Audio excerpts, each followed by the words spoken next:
نہمیہ اور اس کا 9واں باب جو 38 آیات پر مشتمل ہے۔ پھر اسی مہینے کی 24ویں تاریخ کو بنی اسرائیل روزہ رکھ کر اور ٹاٹ اوڑھ کر اور مٹی اپنے سر پر ڈال کر اکٹھے ہوئے، اور اسرائیل کی نسل کے لوگ سب پردیسیوں سے الگ ہو گئے اور کھڑے ہو کر اپنے گناہوں اور اپنے باپ دادا کی خطاؤں کا اقرار کیا، اور انہوں نے اپنی اپنی جگہ پر کھڑے ہو کر ایک پہر تک خداوند اپنے خدا کی شریعت کی کتاب پڑھی، اور دوسرے پہر میں اقرار کر کے خداوند اپنے خدا کو سجدہ کرتے رہے۔ تب قدمییل، یشوع اور بانی اور سبنیہ اور بنی اور سریبیہ اور بانی اور کنانی نے لاویوں کی سیڑھیوں پر کھڑے ہو کر بلند آواز سے خداوند اپنے خدا سے فریاد کی۔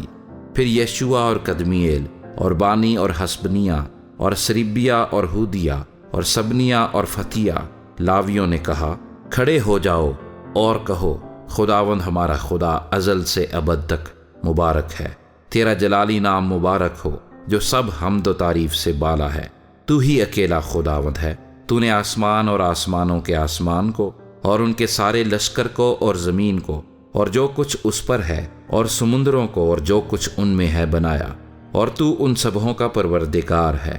اور آسمان کا لشکر تجھے سجدہ کرتا ہے۔ تو وہ خداوند خدا ہے جس نے ابرام کو چن لیا اور اسے کسدیوں کے اور سے نکال لایا اور اس کا نام ابراہام رکھا۔ تو نے اس کا دل اپنے حضور وفادار پایا، اور کنانیوں اور ہتھیوں اور اموریوں اور فریزیوں اور یبوسیوں اور جرجاسیوں کا ملک دینے کا عہد اس سے باندھا، تاکہ اسے اس کی نسل کو دے، اور تو نے اپنے سخن پورے کیے، کیونکہ تو صادق ہے۔ اور تو نے مصر میں ہمارے باپ دادا کی مصیبت پر نظر کی، اور بحر کلزم کے کنارے ان کی فریاد سنی، اور فرعون اور اس کے سب نوکروں اور اس کے ملک کی سب رعیت پر نشان اور عجائب کر دکھائے، کیونکہ تو جانتا تھا کہ وہ غرور کے ساتھ ان سے پیش آئے، سو تیرا بڑا نام ہوا جیسا آج ہے۔ اور تو نے ان کے آگے سمندر کو 2 حصے کیا، ایسا کہ وہ سمندر کے بیچ سوکھی زمین پر ہو کر چلے، اور تو نے ان کا پیچھا کرنے والوں کو گہراؤں میں ڈالا،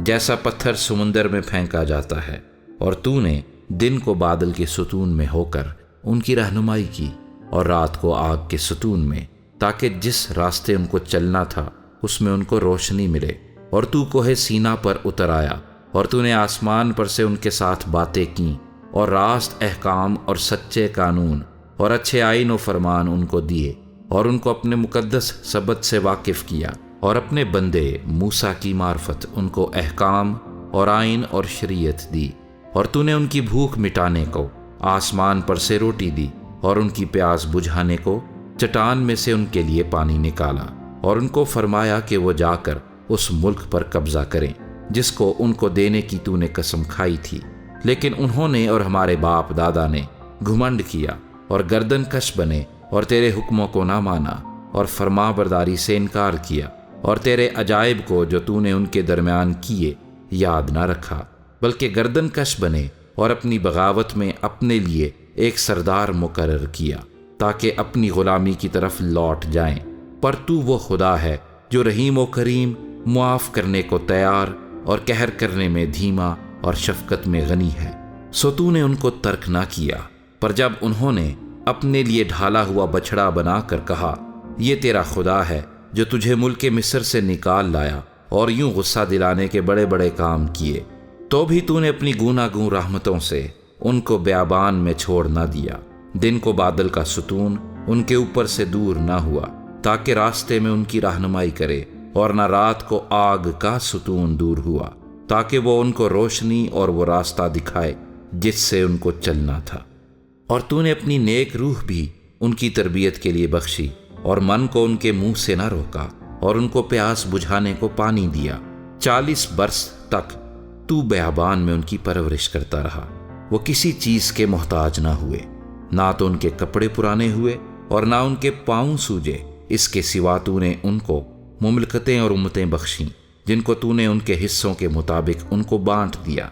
چنانچہ وہ سیہون کے ملک اور شاہ حسبون کے ملک اور بسن کے بادشاہ اوج کے ملک پر قابض ہوئے، اور تو نے ان کی اولاد کو بڑھا کر آسمان کے ستاروں کی مانند کر دیا، اور ان کو اس ملک میں لایا جس کی بابت تو نے ان کے باپ دادا سے کہا تھا کہ وہ جا کر اس پر قبضہ کریں۔ سو ان کی اولاد نے آ کر اس ملک پر قبضہ کیا، اور تو نے ان کے آگے اس ملک کے باشندوں یعنی کنانیوں کو مغلوب کیا، اور ان کو ان کے بادشاہوں اور اس ملک کے لوگوں سمیت ان کے ہاتھ میں کر دیا کہ جیسا چاہیں ویسا ان سے کریں۔ سو انہوں نے فصیل دار شہروں اور زرخیز ملک کو لے لیا، اور وہ سب طرح کے اچھے مال سے بھرے ہوئے گھروں اور کھودے ہوئے کنووں اور بہت سے انگورستانوں اور زیتون کے باغوں اور پھلدار درختوں کے مالک ہوئے۔ پھر وہ کھا کر سیر ہوئے اور موٹے تازہ ہو گئے، اور تیرے بڑے احسان سے نہایت حظ اٹھایا، تو بھی وہ نافرمان ہو کر تجھ سے باغی ہوئے، اور انہوں نے تیری شریعت کو پیٹھ پیچھے پھینکا، اور تیرے نبیوں کو جو ان کے خلاف گواہی دیتے تھے تاکہ ان کو تیری طرف پھرا لائیں قتل کیا، اور انہوں نے غصہ دلانے کے بڑے بڑے کام کیے، اس لیے تو نے ان کو ان کے دشمنوں کے ہاتھ میں کر دیا، جنہوں نے ان کو ستایا۔ اور اپنے دکھ کے وقت میں جب انہوں نے تجھ سے فریاد کی تو تو نے آسمان پر سے سن لیا، اور اپنی گونا گوں رحمتوں کے مطابق ان کو چھڑانے والے دیے، جنہوں نے ان کو ان کے دشمنوں کے ہاتھ سے چھڑایا۔ لیکن جب ان کو آرام ملا تو انہوں نے پھر تیرے آگے بدکاری کی، اس لیے تو نے ان کو ان کے دشمنوں کے قبضے میں چھوڑ دیا۔ سو وہ ان پر مسلط رہے، تو بھی جب وہ رجوع لائے اور تجھ سے فریاد کی تو تو نے آسمان پر سے سن لیا، اور اپنی رحمتوں کے مطابق ان کو بار بار چھڑایا، اور تو نے ان کے خلاف گواہی دی تاکہ اپنی شریعت کی طرف ان کو پھیر لائے، پر انہوں نے گھمنڈ کیا اور تیرے فرمان نہ مانے، بلکہ تیرے احکام کے برخلاف گناہ کیا، جن کو اگر کوئی مانے تو ان کے سبب سے جیتا رہے گا، اور اپنے کندھے کو ہٹا کر گردن کش بن گئے اور نہ سنا، تو بھی تو بہت برسوں تک ان کی برداشت کرتا رہا، اور اپنی روح سے اپنے نبیوں کی معرفت ان کے خلاف گواہی دیتا رہا، تو بھی انہوں نے کان نہ لگایا، اس لیے تو نے ان کو اور ملکوں کے لوگوں کے ہاتھ میں کر دیا۔ باوجود اس کے تو نے اپنی گونا گوں رحمتوں کے باعث ان کو نابود نہ کیا اور نہ ان کو ترک کیا، کیونکہ تو رحیم و کریم خدا ہے۔ سو اب اے ہمارے خدا، بزرگ اور قادر و محیب خدا،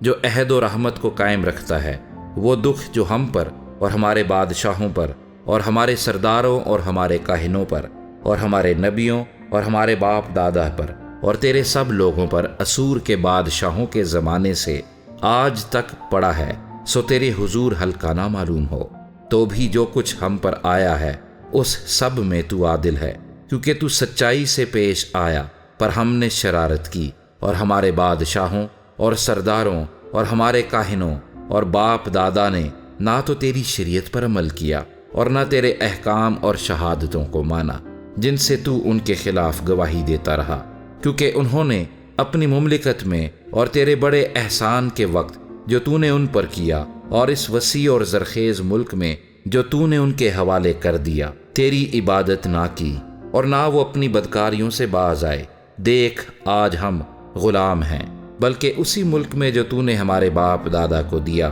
کہ اس کا پھل اور پیداوار کھائیں، سو دیکھ ہم اسی میں غلام ہیں۔ وہ اپنی کثیر پیداوار ان بادشاہوں کو دیتا ہے جن کو تو نے ہمارے گناہوں کے سبب سے ہم پر مسلط کیا ہے۔ وہ ہمارے جسموں اور ہماری معاشی پر بھی جیسا چاہتے ہیں اختیار رکھتے ہیں، اور ہم سخت مصیبت میں ہیں۔